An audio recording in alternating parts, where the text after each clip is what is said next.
Assalamualaikum warahmatullahi wabarakatuh. Perkenalkan, nama saya Kansa Nesrina dari kelas 2B Teknik Informatika. Di sini saya akan menjelaskan video tentang hubungan antara demokrasi dan pemilu. Saya membuat video ini untuk melengkapi tugas mata kuliah PPKN. Nah, sebelum ke sana, saya akan memulai dari latar belakang. Sebenarnya apa sih demokrasi itu?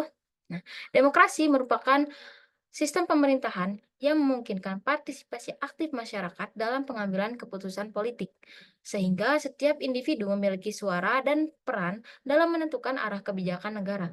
Salah satu mekanisme utama dalam demokrasi adalah pemilu, yang memberikan kesempatan kepada masyarakat untuk memilih pemimpin dan wakil mereka secara langsung.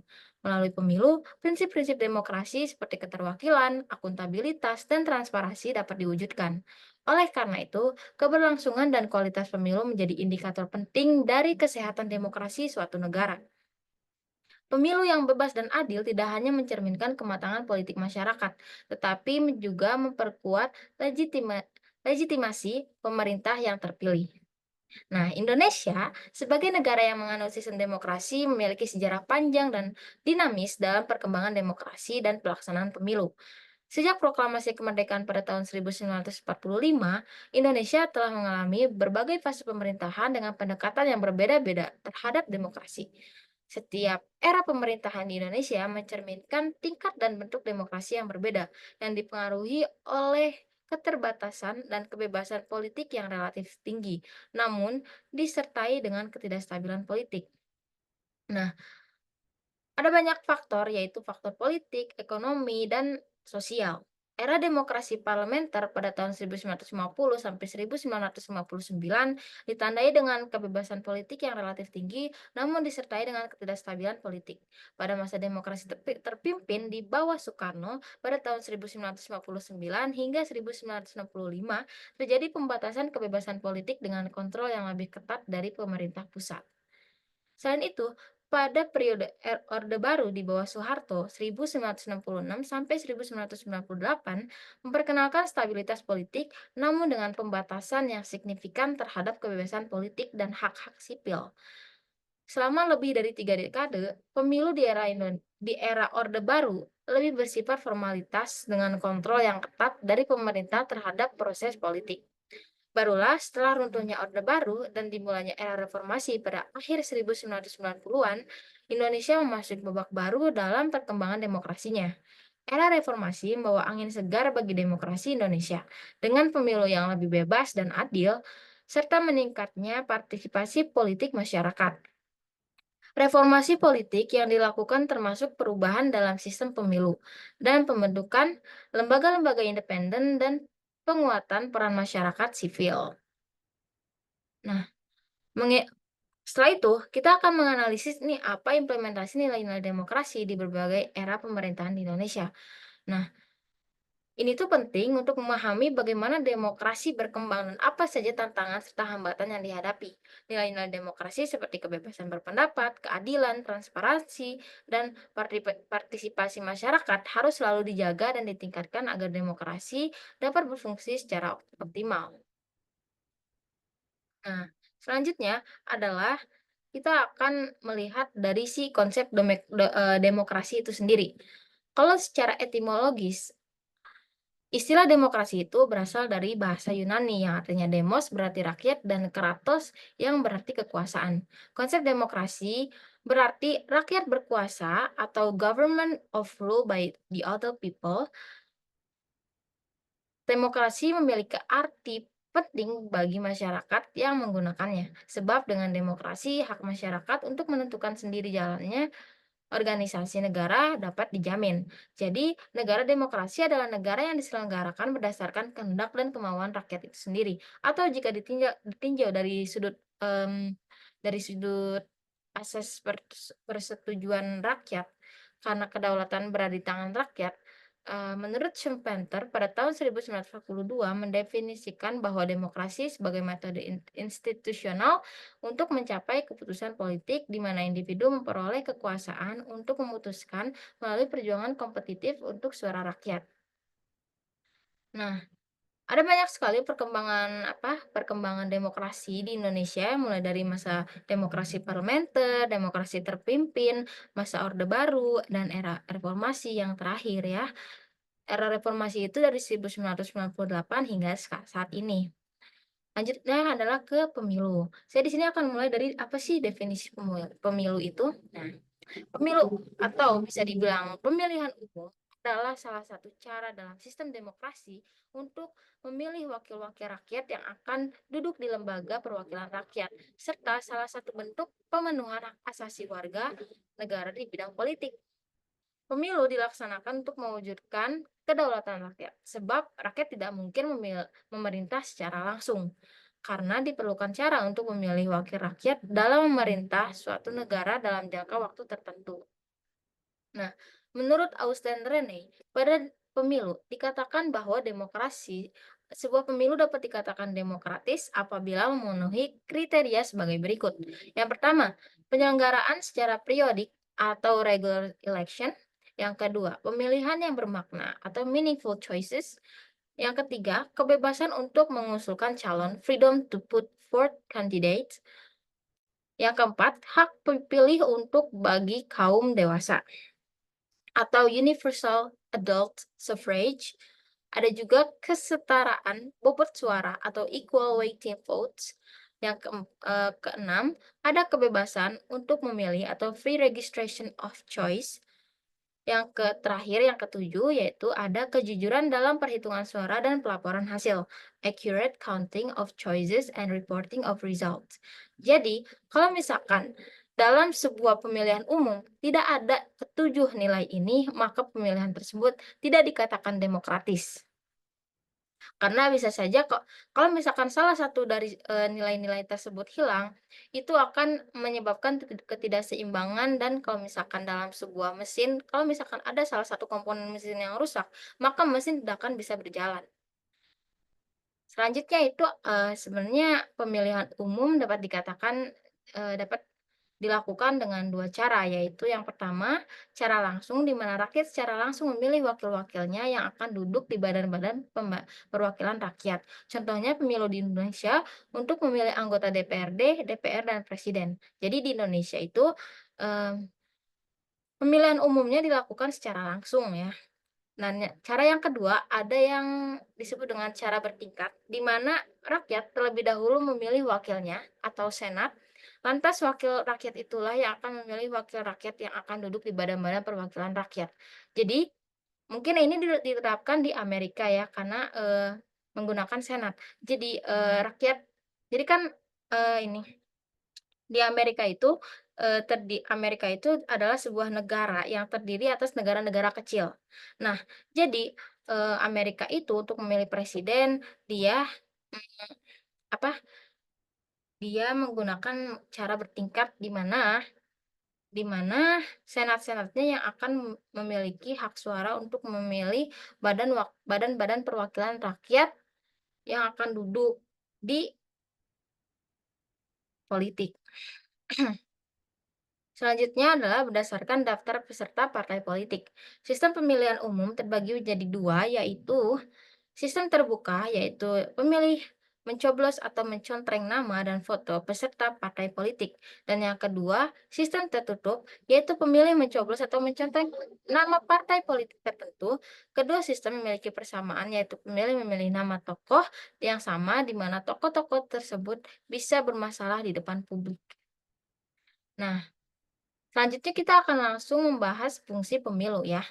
Nah, di sini pemilihan umum mempunyai 3 fungsi utama yaitu sebagai berikut. Yang pertama, sebagai sarana memilih pejabat politik, pejabat publik atau dalam artian pembentukan pemerintahan. Yang kedua, sarana pertanggungjawaban pejabat politik dan yang ketiga, sarana pendidikan politik rakyat. Selain fungsi tersebut akan Selain fungsi tersebut, akan tetapi pemilu juga berfungsi sebagai media bagi rakyat untuk menyuarakan pendapatnya, mengubah kebijakan, mengganti pemerintahan, atau menuntut pertanggungjawaban, dan juga menyalurkan aspirasi lokal. Tujuan dari pemilu itu adalah Rakyat sebagai pemegang kedaulatan berhak menentukan warna dan bentuk pemerintah serta tujuan yang hendak dicapai sesuai dengan konstitusi yang berlaku. Berikut ini beberapa tujuan pemilu secara umum. Yang pertama adalah melaksanakan kedaulatan rakyat sebagai perwujudan dari hak asasi politik rakyat untuk memilih wakil-wakil rakyat yang duduk di DPR, DPD, dan DPRD, serta memilih presiden dan wakil presiden. Melaksanakan pergantian personal pemerintahan secara damai, aman, dan tertib secara konstitusional menjamin kesinambungan pembangunan nasional. Nah, di sini ada prinsip-prinsip pemilu yang secara demokratis. Yang pertama, dilaksanakan oleh lembaga penyelenggara pemilu, jajaran KPU dan jajaran Bawaslu yang mandiri dan bebas intervensi dari pihak manapun. Dilaksanakan secara langsung, umum, bebas, rahasia, jujur, dan adil. Setiap tahapan dilaksanakan secara demokratis, prosedural, transparan, dan akuntabel. Pemerintah dan jajarannya menjaga integritas dan netralitas, melindungi dan menjaga kesamaan hak pemilih dengan prinsip satu suara mempunyai nilai yang sama, one person, one vote, and one value. Nah, bagaimana sih pemilu di Indonesia ini? Nah, pemilu merupakan instrumen utama demokrasi yang memungkinkan rakyat untuk memilih pemimpin mereka. Pemilu pertama di Indonesia pada tahun 1955 diadakan dalam suasana demokrasi parlementer dan dianggap sebagai salah satu pemilu paling demokratis dalam sejarah Indonesia. Pemilu ini menandai partisipasi politik yang luas dengan berbagai partai politik yang berkompetisi secara adil. Namun, selama Orde Baru, pemilu sering dikritik karena kurangnya kebebasan dan adanya manipulasi yang dilakukan oleh pemerintah. Pemilu pada masa ini lebih ke sebuah formalitas untuk mempertahankan kekuasaan daripada proses demokratis yang sejati. Setelah era reformasi, pemilu di Indonesia mengalami banyak perbaikan dalam hal transparansi, keadilan, dan partisipasi. Undang-undang pemilu yang baru dan pembentukan komisi pemilihan umum atau KPU bertujuan untuk memastikan proses pemilu yang lebih demokratis dan adil. Pemilu di era reformasi menunjukkan peningkatan dalam hal kepercayaan publik terhadap proses pemilu dan hasilnya. Penggunaan teknologi dalam pemilu juga diperkenalkan untuk meningkatkan efisiensi dan akurasi dalam perhitungan suara. Nah, jadi secara kesimpulan, landasan teori ini memberikan dasar konseptual untuk memahami perkembangan dan implementasi demokrasi di Indonesia. Jadi, kesimpulan dari apa hubungan demokrasi dengan pemilu adalah demokrasi merupakan jalan bagi sebuah penyelenggaraan pemilu. Kenapa begitu? Karena pemilu sendiri merupakan salah satu cara untuk mewujudkan sebuah pemerintahan yang demokratis. Seperti yang dikatakan saya tadi sebelumnya bahwa pemilu merupakan instrumen utama dalam demokrasi yang memungkinkan rakyat untuk memilih pemimpin mereka. Dari peristiwa-peristiwa yang diuraikan di atas, berikut adalah kesimpulan terhadap nilai-nilai Pancasila. Yang pertama, keadilan sosial. Agresi militer Belanda menghasilkan ketidakadilan sosial melalui kerugian wilayah, korban jiwa, dan dampak negatif pada perekonomian dan stabilitas politik. Hal ini bertentangan dengan prinsip keadilan sosial yang merupakan asas lain dari Pancasila. Yang kedua, persatuan. Meskipun dihadapkan pada situasi yang sulit, pertempuran tersebut menunjukkan semangat persatuan yang kuat di antara rakyat Surabaya, termasuk kolaborasi antara tentara dan rakyat sipil dalam mempertahankan kemerdekaan. Yang ketiga, kemerdekaan atas ketuhanan Yang Maha Esa. Pertempuran Ambarawa mencerminkan semangat untuk mempertahankan kemerdekaan Indonesia. Para pejuang yang terlibat dalam pertempuran tersebut bertarung atas keyakinan akan kedaulatan Indonesia yang berlandaskan pada kemerdekaan dari penjajah. Yang keempat, kemanusiaan yang adil dan beradab. Meskipun peristiwa ini menampilkan konflik dan kekerasan, sikap kemanusiaan yang adil dan beradab juga dapat dilihat dalam sikap masyarakat yang tetap berjuang dengan mengutamakan nilai-nilai kemanusiaan dalam bertindak dan berperang. Bentar, suara gua ini nggak sih? Sialan. Udah amat lah lanjut aja. Yang kelima, ketidaksetiaan terhadap Pancasila.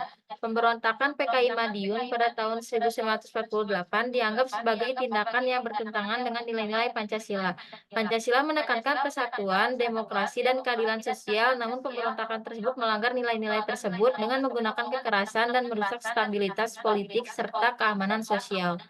Yang keenam, kerakyatan yang dipimpin oleh hikmat kebijaksanaan dalam permusyawaratan perwakilan, mewujudkan kedaulatan rakyat dalam sistem demokrasi yang berlandaskan musyawarah untuk mencapai mufakat pada masa kepemerintahan. Yang ketujuh, ketuhanan yang Maha Esa. Pemberontakan Andi Aziz bisa dilihat dalam konteks ini. Andi Aziz sebagai pemimpin pemberontakan mungkin memiliki motivasi yang terkait dengan pandangan agama atau kepercayaannya. Namun, pemberontakan ini tidak sesuai dengan prinsip perdamaian yang tercermin dalam Pancasila. Yang kedelapan, persatuan. Nilai persatuan dalam Pancasila menekankan kesatuan dan persatuan bangsa Indonesia. Walaupun RMS mengusung semangat kemerdekaan Maluku, gerakan ini memunculkan perpecahan dan ketidaksejajaran dengan nilai persatuan yang dijunjung dalam Pancasila. Yang kesembilan, nilai-nilai persatuan. Pancasila menekankan pentingnya persatuan dan kesatuan dalam keberagaman. Gerakan DITII dalam beberapa kasus mencoba menciptakan pemisahan dengan berupaya mendirikan negara Islam terpisah yang bertentangan dengan prinsip persatuan dalam Pancasila. Dan yang ke-10, ketidaksetiaan terhadap kemanusiaan yang adil dan beradab. G30 SPKI membawa dampak negatif terhadap nilai kemanusiaan karena melibatkan pembunuhan terhadap banyak individu, termasuk anggota militer dan sipil yang menjadi korban dalam peristiwa tersebut. Sekian dari video saya, mohon maaf apabila ada kesalahan dalam perkataan dan juga ada kesalahan dalam teori. Mohon maaf. Wassalamualaikum warahmatullahi wabarakatuh.